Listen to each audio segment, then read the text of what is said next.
수천만 원 헛돈만 썼다. 집주인들 분통 터뜨린 이유. 정부, 여당이 작년 6.17 부동산 대책을 통해 발표한 재건축 아파트 조합원의 2년 실거주 의무 규제를 백지화하면서 주택시장 혼란이 가중되고 있다. 당정은 전세시장 안정화를 위해 실거주 규제를 철회했다고 설명했다. 하지만 시장에서는 임대차 3법 등 여파로 이미 오를 대로 오른 전세값을 내리긴 어려울 것으로 보고 있다. 반면 조합 설립 인가를 받지 않은 재건축 초기 단계 단지는 안도하는 분위기다. 이들 단지를 중심으로 투자 수요가 몰리면서 매매가와 전세값이 가파른 상승세를 이어갈 것이라는 관측도 나온다. 오정책 혼선에 혼란 커진 재건축. 정부가 지난해 6.17 대책을 발표한 뒤 서울 재건축 아파트 소유주 상당수는 울며 겨자 먹기식으로 낡은 아파트에 입주했다. 규제가 전면 백지화되면서 재건축 소유주들 사이에선 낡은 집에 수천만 원을 들여 인테리어 공사까지 했는데 결과적으로 헛돈만 썼다는 성토가 빗발치고 있다. 조합 설립 전인 서울 강남구 대치동 음마 아파트 소유주 김모 씨는 작년 입주를 위해 3천만 원을 들여 인테리어 공사를 했다. 인근 신축 단지에 전세로 살던 김 씨는 실거주 2년을 채워야 재건축 후 입주권을 받을 수 있다는 정부 발표에 부랴부랴 이사했다. 그는 정부 말만 듣고 세입자 내쫓고 인테리어 공사비와 이사비까지 썼는데 이제 와서 정책을 뒤집으니 허탈하다며 분통을 터뜨렸다. 지난 12일 실거주 규제가 백지화된 뒤 음마 아파트에선 실거주하려던 일부 집주인이 전세 매물을 내놓고 있다. 부동산 빅데이터 업체 아실에 따르면 이달 초 70여 건에 불과했던 이 단지 전세 매물은 지난 15일 110건까지 늘었다. 재건축 안전진단을 최종 통과한 서울 양천구 목동 신시가지 6단지에서도 입주권을 받기 위해 이사했다가 낭패를 본 집주인이 적지 않다.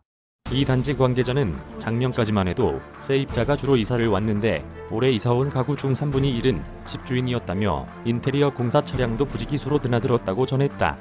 임대사업자 중에선 실거주 요건을 채우느라 등록임대주택이던 재건축 아파트의 임대 등록을 말소해 수천만 원이 벌금을 문 사례도 있다. 김예림 법무법인 정향 변호사는 집수리, 이사 비용 지출 등으로 재산상 손해를 봤다 하더라도 정부 정책 변화에 고의나 과실이 있다고 보긴 어렵기 때문에 손해배상 같은 구제를 받긴 어렵다고 말했다. 오전세값 잡기엔 역부족. 전문가들은 실거주 규제 철회로 재건축 단지에서 일부 전세 매물이 나올 수는 있지만 임대차 3법 등 겹겹이 쌓인 규제 탓에 전세값 상승세를 꺾기는 어려울 것이라고 입을 모았다.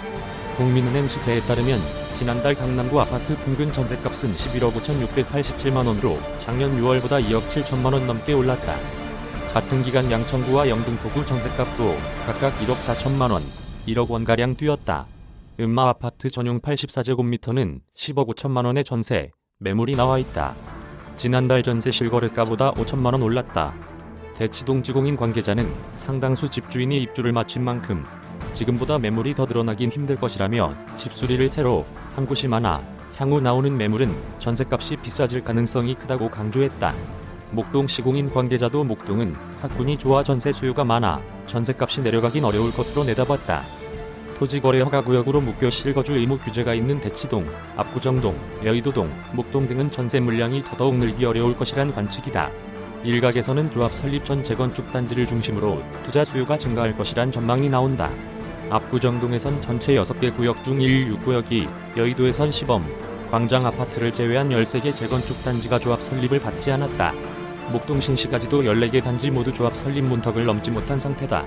영등포구 여의도동 3부 아파트 재건축 추진위원회 관계자는 현금 청산 위험이 없어지면서 재건축 사업을 정상적으로 추진할 수 있게 됐다고 밝혔다. 박주연 이혜인 맹진규 기자 이메일 주소